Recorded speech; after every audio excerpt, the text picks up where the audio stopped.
Hey, what's up guys? So in this video I'll be showing you how to use your iTunes on your Mac, which is having an M1 chip. Now as you know that iTunes we won't be able to install iTunes on our Mac, so it's built in, which has been provided by Apple, the iTunes. Now what you need to do is you have to connect your phone to your laptop, and after connecting your phone to your laptop you have to go and go into your laptop, and you have to go to your finder section.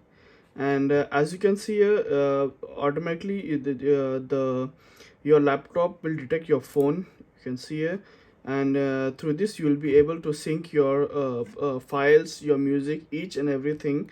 So this acts equivalent to iTunes, and we can say that this is an iTunes equivalent, which has been comes built in with our Mac M1.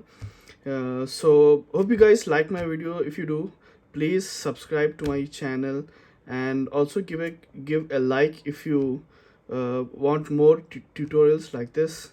So thanks.